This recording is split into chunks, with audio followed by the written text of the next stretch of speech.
Welcome back to Triple B Movies, where it's just two bearded sex symbols having a brewski and watching a good old B movie. Tonight we have Abraham Lincoln versus zombies.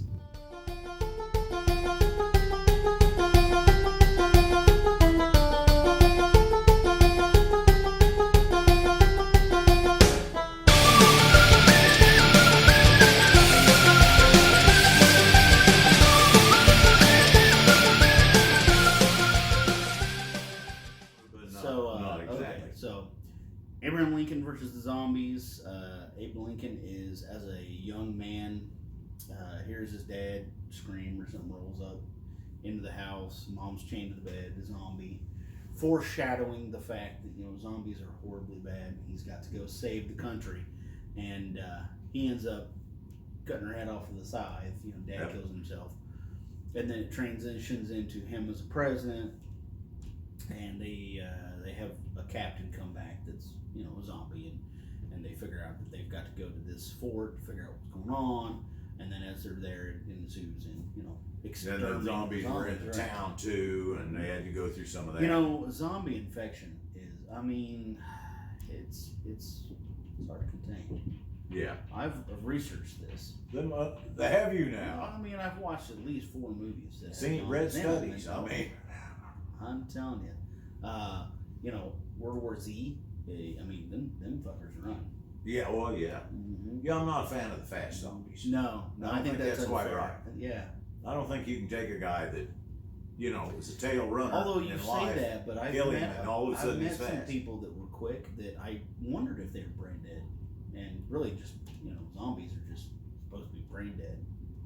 I see. So, but hungry. Tagline on this one was, he emancipated the slaves, he saved the Union, and he slaughtered the undead. It sounds perfectly reasonable. He emancipated the slaves, ... saved the Union, ... and slaughtered the undead. I'm waiting for the dots. No, there's no dots. No dots after that? Okay, well, darn.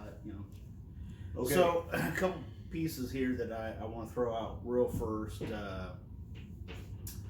One piece. The actor who played Abraham Lincoln, which tells you that it is a B+ budget horror movie, he only agreed to do the movie if he could do the Gettysburg Address that they let him do at the end.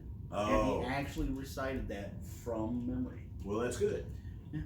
So I guess it's, if that's your weird way to kind of get excited to be able to do a reenactment of the Gettysburg Address after a film that's so historically inaccurate that you mean you don't think Teddy Roosevelt as a child was really Teddy Roosevelt was in there. Stonewall Jackson was in there, who was not even in the Civil War until after that battle would have been that part of history would have happened, or died before that. I don't know. Either way, historically that's inaccurate. Yes. And then Pat Garrett is in the film as well. Also, strangely inaccurate. No. I'm telling you. You mean there were inaccuracies in the film? John Wilkes Booth is in the film as well. Also, pretty sure he did not act as a Confederate spy in the Secret Service. Could be. Feel free to comment if I'm wrong and that did actually happen. However, I'm pretty sure that did not happen. Well, all right. So my positives are that there's just a lot of storytelling here pulled together that you kind of watch it and you stop at moments and go, Teddy Roosevelt was a child. Yeah. Living with a couple whores. Bully. Yeah. Yeah, I think can we still say whores on it? I don't know. I apologize for any whores that are offended by that comment. Right.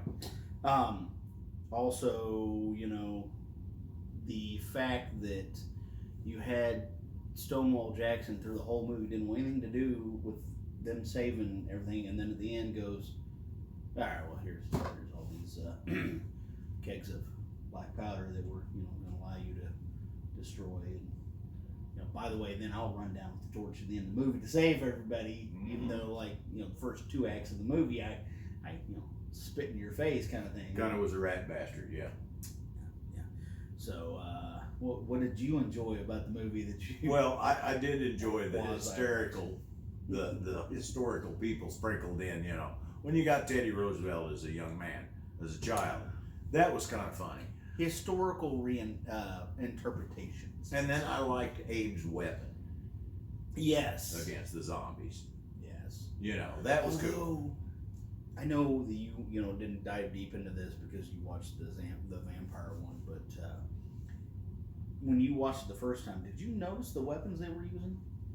No. Because I, like you, the first time I watched it was just like, switchblade scythe thing. Yeah, that was which cool. I'm pretty sure is really impossible to use the way he did. I think that would have jacked his wrist up pretty hard a couple times. Well, But they come into the fort to fight, and one of the guys pulls up his rifle and it's a flintlock. Yeah, and that's more colonial period. And they then actually had cap and ball in the Civil War. Well, and then like one of the guys is shooting, and he's got an old Colt Navy, I think, is the black powder version. But the next guy you see pull up, and he's got a Colt single action army, with cartridges. So yeah. Yeah. Now those did come in. There was right towards the end of the war. Yeah, I don't think that's the period we're talking about. No.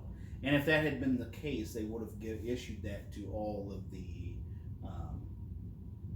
Secret Service guys. And then they had even Abe, like at the end when he deals with Mary, they have this little bitty little flintlock, like somehow you're carrying this in your breast pocket, I thought that was interesting. Mm-hmm. Again, with continuity. Well, yeah. Well, they were grabbing any historic weapon they could find, and yes, and we're not sure because I'm pretty sure that flintlocks weren't used much. Maybe a little at the beginning, but definitely not. Not in your the Civil Secret War. Service, which is supposed to be protecting the most important person you got be. in the Union at that moment. They would have had the most modern thing that you could get. Repeating rifles and so they are 15s and such. Maybe not right then. Yeah, possibly not. So, and then the other thing that I noticed that cracked me up is, for the most part, the movie is historically ambiguous because of the scenes they take. Like, there's not really, like the buildings are accurate to the time where they obviously are, have not been upkept because they're historical forts and this and that. Where they would have looked a little nicer back in the day. But they leave the fort, and obviously the director felt like they needed a scene of them walking between the fort and between the town. It was important because they do it a couple times. They walk through a picnic shelter. A picnic shelter that is very clearly either someone's backyard or and that because it's got like modern 2x4 picnic tables. Oh no! And it looked like a metal cabinet of some kind, like a barbecue grill. I don't think it. I mean, I didn't look that close at it. I just kind of chuckled and moved on. Right. But it was. It's nice to know that colonial films aren't the only ones that you see stuff. Well, yeah. So, positive, negative. Well, it was an enjoyable movie. I liked it. It was well done. The acting was all pretty good. I liked the gal that was that they had with them that was becoming a zombie. Mary. That was kind of a neat twist or neat bit. It was just how they played her at the end off as why John Wilkes Booth assassinated the president. Oh. Yeah, I'd forgotten about that. Pretty sure that's not how that happened. No, I'm pretty sure not either.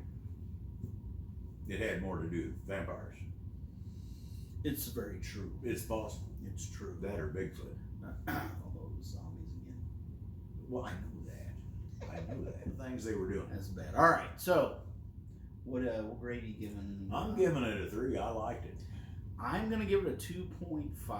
The only reason I'm not giving it a more than a 2.5 is that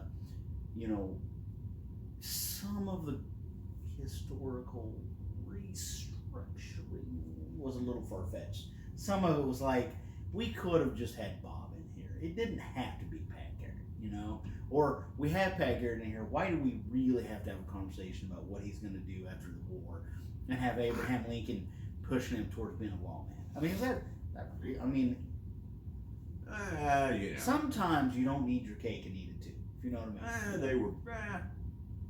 There was a little bit of that Forrest Gump effect, you know. It was. It kind of a walk through history all at once. Yeah. So, you know what that brings us to? Yep, I'm afraid I do. I'm going to start calling this the question for Ed. Oh. Okay, go for it. All right. So, Abraham Lincoln versus zombies. Obviously, there's Abraham Lincoln versus vampires. Right. And, you know, what other historical figure do you think would lend itself well to a war movie? I can't say this on camera. No. Huh? No. Oh, gee. Well, staying non-political. Who would have been? They've had Hitler in a couple. Well, yeah, Hitler's a natural choice. Yes. You know, and a historical figure to put into a horror movie. You know, gee, I don't know. I think Bob Ross would be good. There you go. You know, it could go either way, folks. As always, if you can't be a redneck, leave a beer out for one.